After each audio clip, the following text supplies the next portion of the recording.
साथ थियो भनेर भनौँ, त्यसपछि संसद किन भङ्ग गरेको भन्ने प्रश्न आउँछ। त्यो प्रश्न आएपछि उहाँले लेखेको एकपटक पढ्नुहोस् त, उहाँले के लेख्नु भएको छ। उहाँले के लेख्नु भएको छ भने मलाई 2/3 बहुमत चाहिएकोले मैले यो संसद भङ्ग गरेको हुँ। 2/3 बहुमत किन चाहिएको?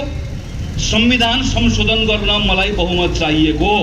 नेपाल कम्युनिस्ट पार्टीको ओली गुटको कुनै पनि एउटा हनुमानले भाटले कसैले पनि उभिएर मलाई भनिदियोस् ल, तपाईको प्रधानमन्त्रीलाई यो पटक 2/3 बहुमत दिने, ल तपाईको प्रधानमन्त्रीलाई यो पटक फेरि 2/3 बहुमत दिने, तपाईले संविधानको कुन चाहिँ धारा संशोधन गर्न खोज्नु भएको हिम्मत छ? छैन। एकजनाले प्रधानमन्त्री यत्रो दिन बोल्दै हिँड्नु भएको छ, पार्टी प्यालेस चाहर्दै हिँड्नु भएको छ। ल यो प्रश्नको उत्तर दिनुस् ल, तपाईलाई 2/3 बहुमत दियो भने तपाईले नेपालको संविधानको कुन चाहिँ धारा संशोधन गर्न खोज्नु भएको भन्न सक्नुहुन्छ? भन्न सक्नुहुन्न। प्रधानमन्त्रीले दोस्रो के भन्नुभयो? मलाई कोभिडमा काम गर्न नदिएकोले मैले संसद भङ्ग गरिदिएँ। मतदान खोप केन्द्र बनाउनु पर्ने ठाउँमा यो बेलामा अदालत आफू जसरी एउटा परीक्षामा आएको छ, अदालतप्रतिको आस्था रहोस्, विश्वास रहोस्। हामीले हेऱ्यौँ भर्खर संयुक्त राज्य अमेरिकामा एउटा बहुलट्ठी राष्ट्रपति भयो, अमेरिकाको इतिहासमा कालो धब्बा पोत्यो। हिजो राति मात्र विदाई भएर गए, तर अमेरिकाको राष्ट्रपति ट्रम्प विदाई हुँदै गर्दा त्यस्तो 4 वर्षसम्म एउटा राष्ट्रपतिको बहुलट्ठी कामको बावजुद पनि अमेरिकन प्रजातन्त्र आज पनि सुदृढ भएर किन उभियो? किनकि ट्रम्पले नियुक्त गरेका न्यायाधीशहरूले ट्रम्पको आदेश मानेनन्। नियुक्ति पत्र उनको हातबाट लिएका भए पनि बेन्चमा गएर बसिसके पछाडि, संविधानको शपथ खाइसके पछाडि उनीहरूको कर्तव्य संविधानप्रति रह्यो। आफ्नो धर्म छाडेनन्। हामी पनि हाम्रो श्रीमानलाई त्यही भनिरहेका छौँ, धर्म नछाडी बक्स्योस्, न्याय गरी बक्स्योस्, विवेक पुर्याइ बक्स्योस्, संविधानमा टेकेर निर्णय गरी बक्स्योस्, यति मात्र भने। योभन्दा बाहेक दायाँ बायाँ केही पनि भनेका छैन। यति मात्र भनेका छौँ, यो संविधानभन्दा बाहिर गएर गरेको निर्णयलाई सर्वोच्च अदालतले आफ्नो सीमाभित्र बसेर यसका बारेमा न्याय गर्छ, निर्णय गर्छ। आज प्रत्येक जनताले, विवेक भएको नागरिकले यो बेलामा को कतापट्टि उभिएको छ, दायाँ उभिएको छ कि बायाँ उभिएको छ, दायाँ उभिएर पनि बायाँतिर मन राखेको छ, बायाँ उभिएर दायाँतिर मन राखेको छ, एक जनाको सबको मन, सबले सबको मन बुझेको छ। विवेकी जनताहरू छन्, यसका बारेमा पनि ध्यान पुर्याइयोस्, यति मात्र भन्न चाहन्छु। मलाई विश्वास छ, मेरो अदालतमाथि विश्वास छ। मलाई विश्वास छ केही दिनभित्र अदालतले निर्णय गर्छ। छिटो निर्णय गरियोस्, ढिलो नगरियोस्, चाँडो निर्णय गरियोस्। संसद पुनर्स्थापना हुन्छ, पुनर्स्थापित संसदभित्र हिसाब किताब हुन्छ, पुनर्स्थापित संसदले पनि न्याय गर्छ। ढिलो चाँडो देश फेरि निर्वाचनमै जान्छ। त्यसैले निर्वाचन हुन्छ कि हुँदैन अल्मलिनु पर्दैन। त्यही बाटोबाट, जुन बाटोबाट निर्वाचनमा जानुपर्ने हो त्यही बाटोबाट निर्वाचनमा जान्छ, तर सही बाटोबाट जान्छ। त्यसैले योभन्दा बढी सर्वोच्च अदालतले निर्णयका बारेमा अनुमान लगाउन आवश्यक छैन भन्ने म ठान्दछु, विश्वास गर्न आवश्यक छ भन्ने ठान्दछु। सर्वोच्चले सही फैसला गर्छ, त्यो फैसलाले संविधानलाई ट्र्याकमा लिएर आउँछ। आजको प्रश्न संसद पुनर्स्थापनाको पक्षमा कि निर्वाचनको पक्षमा भनेर कसैले सोध्नुहुन्छ भने तपाईँले भनिदिनुहोस्, त्यो प्रश्नै गलत हो। गलत प्रश्नको सही उत्तर आउँदैन। आजको प्रश्न तपाईँ नेपालको संविधानको पक्षमा हो कि होइन, तपाईँ संविधानको पुनर्स्थापनाको पक्षमा हो कि होइन, तपाईँ ट्र्याकबाट बाहिर गएको संविधानलाई ट्र्याकमा फिर्ता ल्याउने पक्षमा हो कि होइन, तपाईँ संविधान भत्काउन थालेको प्रधानमन्त्री र राष्ट्रपतिको यो साझेदारीका विरुद्धमा हो कि होइन, तपाईँ संविधान जोगाउने पक्षमा हो कि होइन। आजको प्रश्न यो, सही प्रश्नको सही उत्तर आउँछ र सही प्रश्नको सही उत्तर दिएर ठिक ठाउँमा उभियौँ, देश सम्हालिन्छ भन्ने मेरो विश्वास। यो अवस्था किन आयो यसको बारेमा हामीले चर्चा भने गर्नै पर्छ। आदरणीय साथीहरू, प्रधानमन्त्री ओलीको अहिलेको यो प्रवृत्ति रातारात आएको प्रवृत्ति होइन। पुस 5 गते बिहान उठ्दाखेरि उठिसके पछाडि एकैपटक सडक चढेर गएर पुस 5 गतेको घटना भएको होइन। प्रधानमन्त्री ओलीको यो अहिलेको प्रवृत्ति तयार हुनलाई वर्षौं लागेको छ, कम्तीमा पनि पछिल्लो 2-2.5-3 वर्ष लागेको छ भन्ने कुरा प्रत्येक काङ्ग्रेसले बुझ्न आवश्यक छ। म अहिले पनि सम्झन्छु 3 वर्ष अगाडिको फागुन महिना संसदको पहिलो दिन प्रधानमन्त्री केपी शर्मा ओलीले विश्वासको मत प्राप्त गरेको पहिलो दिन सबै पार्टीका तर्फबाट बधाई दिन साथीहरू उभिनु भएको थियो। म पनि बधाई दिन उभिएको थिएँ काङ्ग्रेसको तर्फबाट। मैले बधाई दिँदै गर्दा त्यही बेलामा भनेको थिएँ, तपाईलाई मेरो सबै बधाई छ, शुभकामना छ।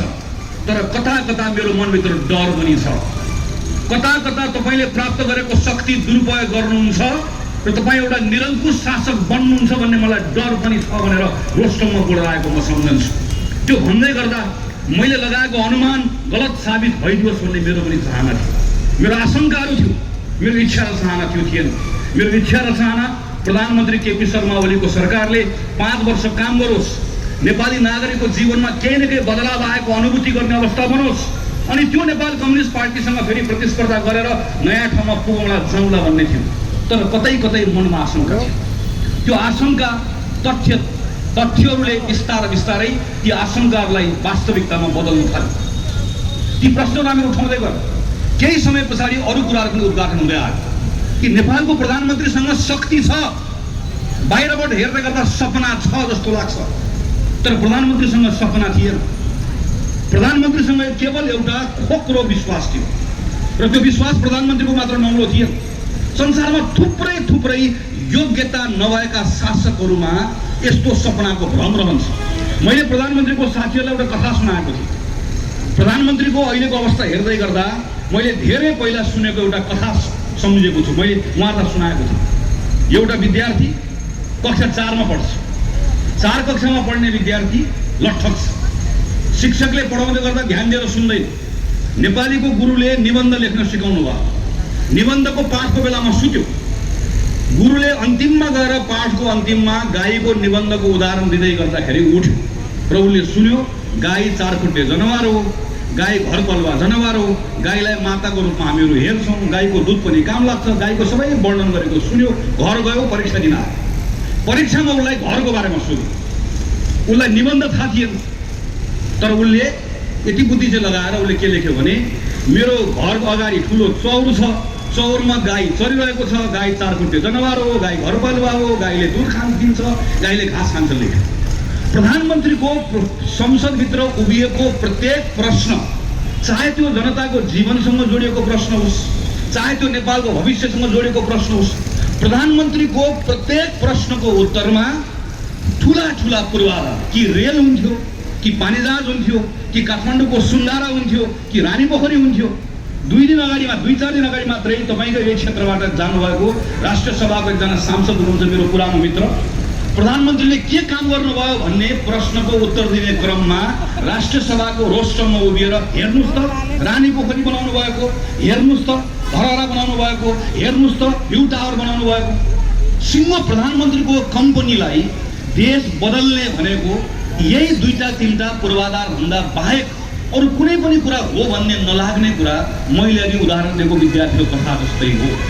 प्रधानमन्त्रीसँग योग्यता छैन, तर अहङ्कार छ। अहङ्कारी मान्छे अयोग्य छ भने त्यसले डुबाउँछ।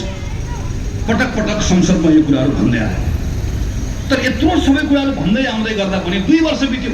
कहिले ठुलो स्वरमा भन्यो होला, कहिले सानो स्वरमा भन्यो होला, तर लगातार भन्यो। यत्रो भन्दै गर्दाखेरि आज यी सबै कुराहरू सुनिएन। प्रधानमन्त्रीले सिङ्गो देशलाई दुर्घटनामा लिएर जानुभयो। यसको दोषीको पहिलो दोषी, प्रमुख दोषी प्रधानमन्त्री आफै हो। तर प्रधानमन्त्री तयार कसले गरेको? म प्रधानमन्त्रीको पार्टीभित्रको पनि सबैभन्दा नजिकमा बसेका मानिसहरू हेर्छु। तपाईँहरूको प्रदेशको मुख्यमन्त्री हेर्छु, ठ्याक्कै मलाई प्रधानमन्त्रीको फोटोकपी लाग्छ। प्रधानमन्त्रीको भाग्य यत्रो मुख्यमन्त्री हुनुभएको छ, यत्रो प्रदेशको जिम्मेवारी लिनुभएको छ, प्रदेशका कामका बारेमा प्रश्न गरे पनि उहाँसँग एउटा पनि उत्तर छैन। तर काठमाडौँमा यदि नेपाल कम्युनिस्ट पार्टीको अर्को कोहीसँग छुच्चो बोलेर जुवारी खेल्न जानु पर्यो भने ठ्याक्कै प्रधानमन्त्रीको ठाउँमा उहाँलाई निकालेर तपाईँको मुख्यमन्त्री हालिदियो भने प्रधानमन्त्री भाग 2 ठ्याक्कै तयार भएको जस्तो लाग्छ। म आफ्नै संविधान सभाको अध्यक्ष हेर्छु, संविधान सभाको अध्यक्ष हेर्छु। संविधान सभाको अध्यक्ष जसको नेतृत्वमा हामीले संविधान बनायौँ, जसले पटक पटक सार्वजनिक रूपमा यो संविधानमा प्रधानमन्त्रीले संसद विघटन गर्न पाउने कुनै अधिकार छैन भन्ने कुराको वर्णन गर्नुभएको छ, व्याख्या गर्नुभएको छ, लेख्नु भएको छ, बोल्नु भएको छ, भन्नुभएको छ। अहिले प्रधानमन्त्रीलाई को लात छोप्नको लागि तालो बोकेर हिँड्दै गर्दा महाराजले के थाहा पाउनु भएको छैन भने आफू सर्वाङ्ग नाङ्गो भइसकेको थाहा पाउनु भएको छैन। म हेर्छु वरिपरि भएको मान्छे, प्रधानमन्त्रीको वरिपरि भएको मान्छेहरू हेर्छु, वाह प्रधानमन्त्री क्या दौडिनु भयो भनेर भन्नुभएको छ। तपाईँले हेर्नुहुन्छ दौडेको देख्नुहुन्छ, तर खेल दौड होइन, खेल फुटबल। फुटबल खेलको मान्छे गोल हान्नुपर्ने ठाउँमा फुटबल बोकेर बाहिर दौडिएको छ। ए फुटबल फिर्ता ल्याऊ भन्ने पनि ठाउँमा कस्तो राम्रो दौडेको भएर ताली बजाएको मान्छे प्रत्येक दिन देख्छु। प्रधानमन्त्रीको वरिपरि बस्ने मानिसहरूको यो भिडबाट कोही निस्किएन, प्रश्न गर्ने कोही निस्किएन। 2 वर्ष बोलेन, संसदमा बोलेको म सम्झन्छु, पटक पटक मेरो उपहास भएको म सम्झन्छु, पटक पटक मलाई उडाइएको म सम्झन्छु, पटक पटक व्यङ्ग्य गरेको म सम्झन्छु। कोही बोलेन। 2-2.5 वर्ष कसैले प्रश्न गरेन। रातारात ओली निर्माण भएको होइन, ओली सबै मिलेर बनाएको।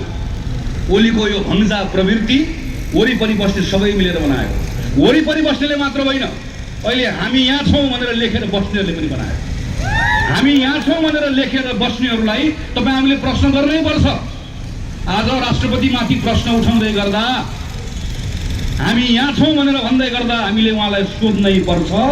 हिजो प्रधानमन्त्री शेरबहादुर देउवाले प्रधानमन्त्री हुँदै गर्दा 3 जना व्यक्तिलाई संसदमा सिफारिस गर्दै गर्दा होस् वा डाक्टर गोविन्द केसी अनसन बसेको बेलामा चिकित्सा शिक्षा सम्बन्धी अध्यादेश जारी गर्दै गर्दा होस्, राष्ट्रपतिले प्रधानमन्त्रीको काम मान्नु भएन, संविधानले भनेको कुरा टेर्नु भएन, राष्ट्रपतिले संविधानको सीमा पार गर्नुभयो। हामीले भन्यौ बोल्नु हो, कहाँ हुनुहुन्थ्यो तपाईँ त्यो बेलामा? हामीले भन्यौ राष्ट्रपति रहनु भएको छैन, राष्ट्रपति एउटा पार्टीको पनि गुटको सदस्य बन्न थाल्नुभयो, बेलैमा राष्ट्रपतिलाई सचेत गरौँ। हामीले भन्दै गर्दा कहाँ हुनुहुन्थ्यो तपाईँ? हामीले भन्यौ यो संसदमा सभामुख मात्रै छ, यो संसदमा उपसभामुख अर्को पार्टीको आउनुपर्छ भन्ने संविधानले भन्छ। तपाईँहरूले जाल जेल गरेर कृष्ण महरा एउटा पार्टीको, शिवमाया तुम्बाम्बे अर्को पार्टीको भनिकन जाल जेल गरेर नेकपा एउटा भइसके पछाडि पनि कृत्य काम गरेर 2टा सभामुख र उपसभामुख बनाउनु भएको छ। नगर्नुहोस्, धोका पाउनुहुन्छ भनेर भन्यौ। आज संवैधानिक परिषदमा सभामुखलाई निकालेर गलत्याउँदै गर्दा उपसभामुख नभएको चाख्नुभयो। हामीले भन्दै गर्दा तपाईँ कहाँ हुनुहुन्थ्यो?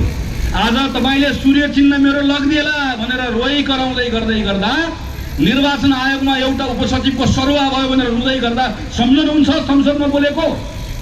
एउटा बहालवाला सचिवलाई प्रमुख निर्वाचन आयुक्त नबनाऊ, भोलि पार्टीको झण्डा बोक्ला भन्दै गर्दा कहाँ हुनुहुन्थ्यो तपाईँहरू? बोल्नुभयो, सुन्नुभयो, हाम्रो कुरा ध्यान पुर्याउनु भयो? यी कुनै पनि कुरामा बोल्नु भएन। हिजो अदालतमा प्रधान न्यायाधीश नियुक्त गर्दै गर्दा अहिले सडकमा आएको तपाईँ युवा नेताहरू नै हो। तपाईँसँग भएको संख्याको आधारमा सर्वोच्च अदालतभित्र प्रधान न्यायाधीश को बन्ने भन्ने कुरालाई तलमाथि पार्नु भयो। हामीसँग संख्या, अदालत नचलाउनुहोस्, घाटा हुन्छ भनेको बोल्नु हो। हिजो कहाँ हुनुहुन्थ्यो तपाईँहरू? यत्रो कोभिडको क्राइसिस भएको बेलामा प्रधानमन्त्री बालुवाटारबाट निस्कनु भएन, तपाईँहरू त्यही बालुवाटारमा बैठक गर्न जानुभयो। प्रधानमन्त्रीलाई डाकेर सिंहदरबार ल्याउँ, संसदको समितिमा ल्याउँ भन्दा बोल्नु भएन। आज 9 महिनासम्म अस्वस्थ छु भनेर प्रधानमन्त्री बालुवाटार बस्नुभयो, तपाईँ बालुवाटार ढुक्न जानुभयो। आज तपाईँलाई गाली गर्न धनगढी नेपालगञ्ज सबैतिर घुम्दै गर्दा बल्ल स्वाद चाख्नुभयो। तपाईँ कहाँ हुनुहुन्थ्यो त्यो बेला? तपाईँहरू हुनुहुन्थ्यो कहाँ? तपाईँहरू कहाँ हुनुहुन्थ्यो हामीलाई थाहा छ। तपाईँहरूमध्ये एकजना प्रधानमन्त्री केपी शर्मा ओलीले दिनुभएको ललिपप खाइराख्नु भएको। त्यो ललिपप के थियो? कमरेड, हामी 2टा अध्यक्ष, तपाईँ दाई म भाइ तपाईँ दाई, आलो पालो गर्ने हो। अरू जस्तो होइन हामी कमरेड। अरूले ट्र्याक्टर चलाउँछन्, हामी त प्लेन चलाउने हो। प्लेनमा 2टा पाइलट हुन्छन्, कहिले तपाईँ चलाउने, कहिले मैले चलाउने, पालो पिलो चलाउने भन्दै गर्दा मग्न भएर बस्नुभएको छ। तपाईँमध्ये एकजना कहाँ हुनुहुन्थ्यो? हामीलाई राम्रोसँग थाहा छ। तपाईँमध्ये एकजनालाई प्रधानमन्त्रीले अर्को ललिपप दिनुभएको थियो।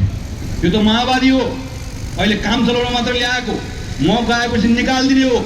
हिजोको नेकपा एमाले एक हो, हामी पूर्व एमाले एक छौँ, घाम छाप एक हौँ, भोलि देखाइदिनुपर्छ भन्दै गर्दा तपाईँ त्यो बेलामा तपाईँ जम्मा एकपटक बोल्नुभयो।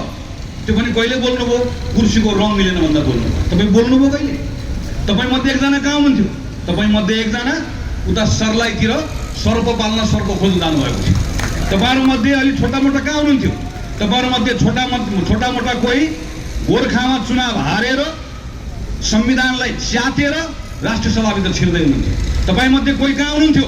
तपाईँमध्ये कोही प्रधानमन्त्रीका मल बोक्न जानुभएको थियो। तपाईँहरू कहाँ हुनुहुन्थ्यो?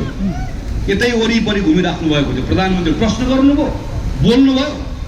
मैले भनेको संसदमा बालुवाटारमा डोजर लगाउने विष्णु पौडेलले भोलि तपाईँलाई पनि डोजर लगाइदेला निकालो बेलैमा भनेको मान्नुभयो। आज विष्णु पौडेलले तपाईँलाई चिठी काट्दै निकाल्दै गरेको देख्दा ठिक्क पऱ्यो भन्न मन लाग्यो, तर भन्नु हुँदैन। यो बेलामा चित्त दुखेको बेलामा भन्नु हुँदैन। यो प्रवृत्तिको कुरा, पात्रको कुरा इतिहासले मूल्याङ्कन गर्छ, समयले मूल्याङ्कन गर्छ, समयलाई छोडिदिनुपर्छ। तर प्रश्न पात्रहरूका बारेमा गर्दै गर्दा प्रश्न नेपाल कम्युनिस्ट पार्टीका आदरणीय साथीहरूतिर पनि फर्कन्छ।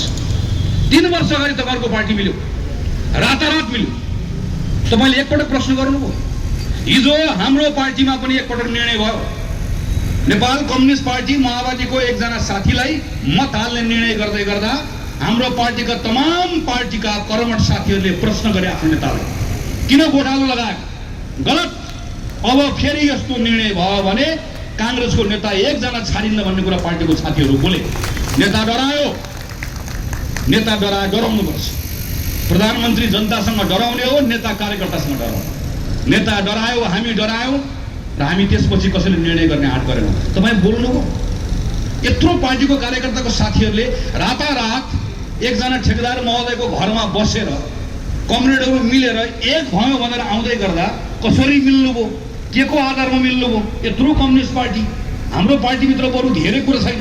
तपाईको पार्टीभित्र त पार्टीको सिद्धान्त के, कार्यदिशा के, रणनीति के, कार्यनीति के, युद्धलाई हेर्ने दृष्टिकोण के, यो के त्यो के, दर्जनौं किताबहरू लेखेको नि तपाईले। एकपटक सोध्नु पर्दैन, तपाईले एकपटक छलफल गर्नु पर्दैन, भोलि के हुन्छ भन्नु पर्दैन। तर एकजना बोल्नु भयो, सबलाई सिंहदरबार चाहिए, सबलाई शीतल निवास चाहिए, सबै कम्युनिस्टहरूलाई चाँडो चाँडो सत्ताको तातो चाहिए। त्यही भएर कोही बोल्नु भयो। त्यसैले त मैले सबतिर भन्ने गरेको छु, तपाईहरुको पार्टी आलुमुला पार्टी। तपाईहरुको नेताले आएर भन्नुभयो, एकजनाले आएर नेकपा एमालेको नेताले हाम्रो पार्टी भनेको आलु जस्तो पार्टी हो कमरेड, जमिन मुनि ठ्याक्क फल्छ, पकाउने तरकारी खाने, माथिको बोक्रा माथिको पात मात्र काम नलाग्ने। अर्को नेताले आउने कमरेड हाम्रो पार्टी भनेको त काउली जस्तो पार्टी, आलु काउली पार्टी, माथिको फूल खान मिल्छ, तलको पात खान मिल्दैन। हामी दुईटा कमरेडले मिलेर रातारात संश्लेषण विश्लेषण गरेर नयाँ बिउ निकालेका छौं। यो बिउ लिएर जानुस्, गरामा रोप्नुस्, खेतमा रोप्नुस्, बारीमा रोप्नुस्, मल लाउनुस्, सिँचाइ गर्नुस्, हेर्नुस् कमरेड, 1 वर्षपछि यस्तो नयाँ फल आउँछ। माथि काउलीको फूल, तल आलुको डल्लो, तल पनि खाल्न मिल्ने, माथि पनि खाल्न मिल्ने। सबै कमरेड दम्ब सब आउनुभयो। तपाईँ रूपन्देही, गुल्मी, पाल्पा सबतिर आउनुभयो, छाउनुभयो, लाउनुभयो बोट, रोप्नुभयो बिउ, हाल्नुभयो मल, हाल्नुभयो पानी, अनि 1 वर्ष कुर्नुभयो, आएन। 2 वर्ष कुर्नुभयो, आएन। अस्ति पुस 5 गते यसो हेर्नुभएको त के आयो भने तल आलु माली काउली, माथि काउली होइन, माथि आलुको माथिको पात झार, तलपट्टि काउलीको बोक्रा। न तलको खाना मिलेको छ, न माथिको खाना मिलेको छ। कहिले थाहा पाउनुभयो? 3 वर्षपछि थाहा पाउनु।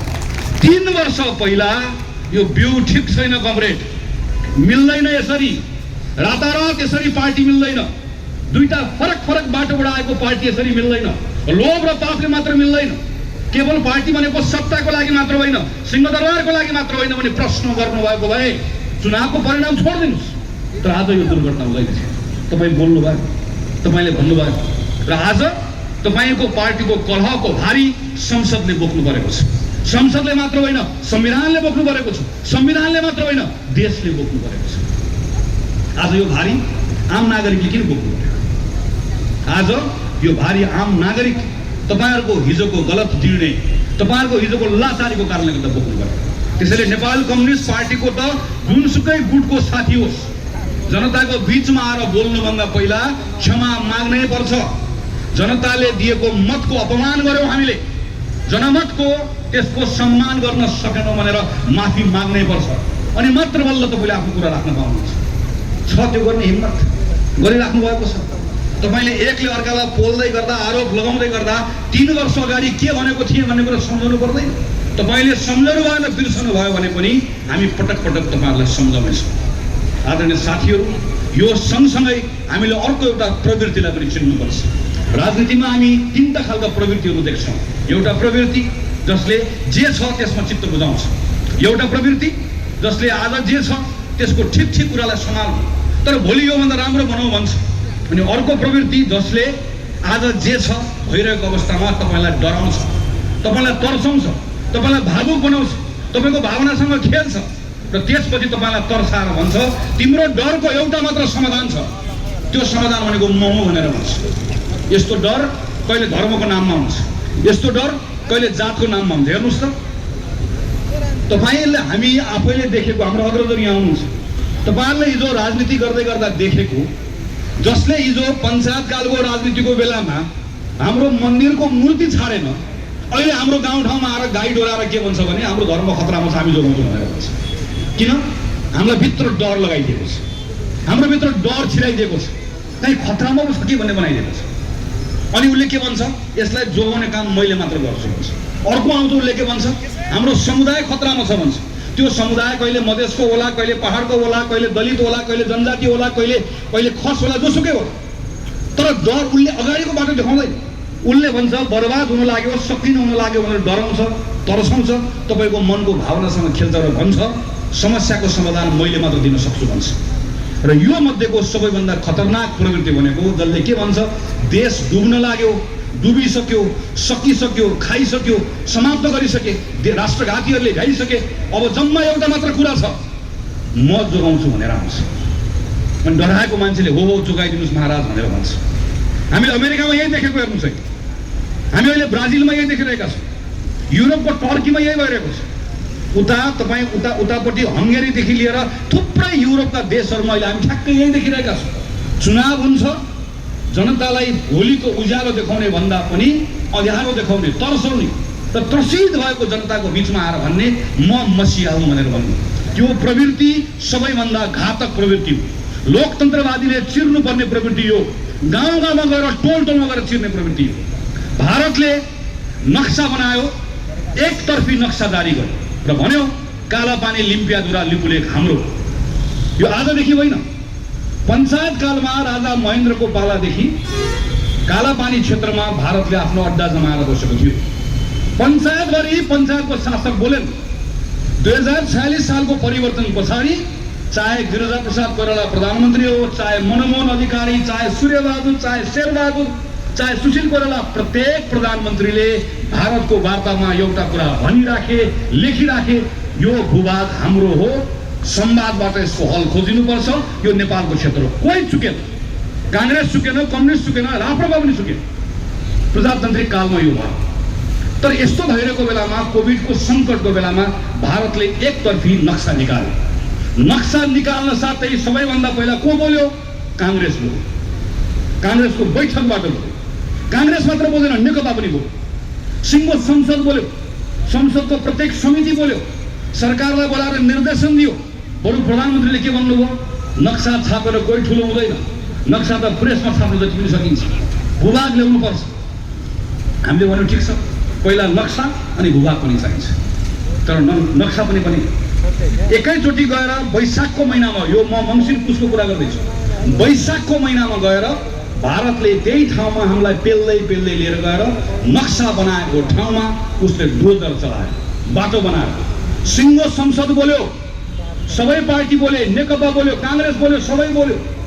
सिङ्गो संसदमा एकजना सांसदले मात्रै खिलाफमा बोल्नु भएको, त्यो पार्टीले पनि त्यो सांसदलाई आफ्नो पार्टीबाट निकाल्यो, संसद सदस्यबाट निकाल्यो। प्रधानमन्त्रीले छाती ठोकेर भन्नुपर्ने होइन, मेरो देशको संविधानमा नेपालको सम्पूर्ण नक्सा राख्दै गर्दा सिङ्गो देशका सबै पार्टीले मलाई साथ दिए, सबै सांसदले साथ दिए, यो पार्टी त्यो पार्टी नभनिकन सबै झन्डा बोक्ने, सबै मनोभएकाले मलाई साथ दिए भनेर भन्नुपर्ने ठाउँमा पटक पटक कहिले पार्टीभित्रको झगडामा मलाई यही नक्सा बनाएको कारणले गर्दा मलाई हटाउन खोजेको थियो भनेर त्यो नक्साको प्रकरणलाई प्रयोग गर्ने, कहिले अहिले प्रयोग गर्ने। यो प्रवृत्तिलाई चिन्न आवश्यक छ। हेर्नुहोस्, यो घातक प्रवृत्ति हो। यो प्रवृत्ति पटक पटक आएको छ, फरक फरक आवरणमा आउँछ। आज हामीलाई भारत सरकारले खोप अनुदानमा दियो, धन्यवाद। हामी सबैको तर्फबाट भारत सरकारलाई धन्यवाद। हामी यो बेला हाम्रो मित्रलाई धन्यवाद दिन्छौँ। आजै फेरि अर्को समाचार आयो कि महाकालीमा एकतर्फी तटबन्ध रोक्नलाई भारतले मानेन। खबरदार, हामी धन्यवाद पनि भन्ने ठाउँमा भन्छौँ, खबरदार भन्ने ठाउँमा पनि भन्छौँ। हामी चीनतर्फ फर्केर पनि त्यही भन्छौँ, हाम्रो देशभित्रको राजनीतिमा धेरै नखेल। तिमीलाई हामी असल मित्र ठान्छौँ, असल मित्रको रूपमा हामीसँग व्यवहार गर। नेपालका राजनीतिक दलभित्र आएर नखेल, राजदूत घर घर धाएर नहिँड, कहिले प्रधानमन्त्रीका कहिले शीतल निवासका नधाऊ। यसले चीनको प्रतिष्ठा नेपालमा गिराएको छ भनेर हामी भन्छौँ। हामी चीनको प्रतिष्ठा उच्च रहोस् भनेर चाहन्छौँ भनेर भन्छौँ। यही होइन हामीले भन्ने, देशको एउटा नागरिकले भन्ने यही होइन, देशको जनप्रतिनिधिले भन्ने यही होइन। तर किन पटक पटक नेपालको राजनीतिक दलभित्रको एउटा नेता वा एउटा नेताको समूह वा एउटा प्रवृत्ति म चाहिँ सबैभन्दा ठुलो राष्ट्रवादी, देशभक्त, यो राष्ट्रघाती हो, यो एजेन्ट हो, यो गलत हो, यो अपराधी हो भन्ने कुरालाई किन त्यसलाई पटक पटक हतियारको रूपमा प्रयोग गर्छ? किन? किनकि तपाईँले थप्पडी बजाउनुहुन्छ, तपाईँले ताली बजाउनुहुन्छ, तपाईँको भावनासँग खेल्छ, तपाईँलाई कमजोर बनाउँछ, तपाईँलाई तर्साउँछ।